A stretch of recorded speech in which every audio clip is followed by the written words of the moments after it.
ज़बूर 119 49 आयत। जो कलाम तूने अपने बंदा से किया उसे याद कर, क्योंकि तूने मुझे उम्मीद दिलाई है। इंग्लिश में लिखा है रिमेंबर द वर्ड। दाऊद यहाँ खुदा को कुछ याद दिला रहा है। जब एक बार खुदा इसराइलियों से नाराज़ हो जाते हैं और कहते हैं कि मैं इनको ख़त्म कर दूंगा, तो नबी मूसा भी खुदा को कुछ याद दिलाते हैं। इस्तशना 9 बाब 27 आयत। अपने खादिमों अब्राहम और इसहाक और याकूब को याद फरमा और इस कौम की खुद सरी और शरारत और गुनाह पर नज़र ना कर। बाइबल मुक़द्दस में ऐसे बहुत से वाक़यात हैं जहां खुदा को कई बार याद दिलाया गया है। आज हम जिस टॉपिक पर बात कर रहे हैं वो ये है कि क्या खुदा को भी कुछ याद दिलवाया जा सकता है? बिल्कुल याद दिलवाया जा सकता है। खुदा को बहुत सी बातें याद करवाई गई हैं बाइबल में, और खुदा के लोगों ने ही करवाई हैं। यहाँ तक कि खुदा ने खुद कहा है कि जब मैं अपनी कमान को, जिसको मैंने बादलों में रखा है, उसे देखूंगा तो अपने अहद को याद करूंगा। ये बातें मैं आपको इसलिए बता रहा हूँ कि आप इन बातों को अपनी दुआओं में इस्तेमाल कर सकते हैं। ये तो आप जानते ही हैं कि बाइबल कहती है कि बिला नागा दुआ करो, प्रे विदाउट सीजिंग। इसका एक मतलब तो ये है कि हर एक बात को प्रेयर में तब्दील कर दो। सुबह शाम हर वक्त दुआ करते रहो, चलते फिरते उठते बैठते दुआ में लगे रहो।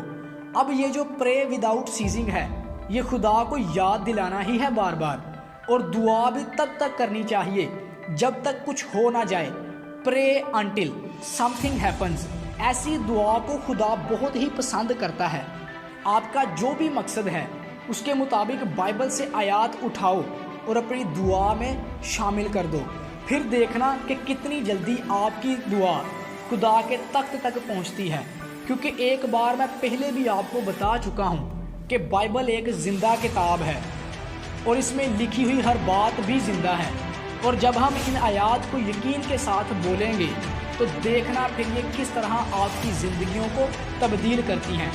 जिस तरह नबी मूसा ने खुदा को याद दिलाया कि अपने खादिमों को याद फरमा, इसी तरह आप भी याद दिलवा सकते हैं अपनी प्रेयर्स में।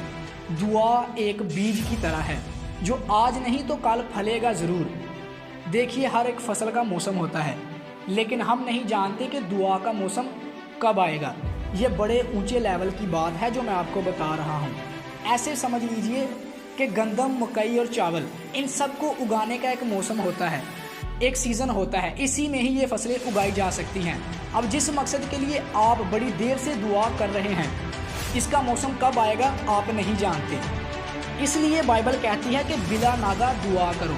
एक मकसद को लो और खुदा को बार बार याद दिलाते रहो। जिस तरह दाऊद सुबह शाम दुआ करता था, इसी तरह दुआ करते रहो और खुदा को बार बार याद दिलाते रहो।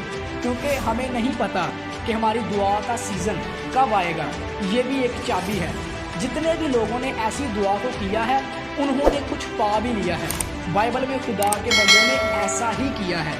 खुदावंद सबको बरकत दे। आमीन।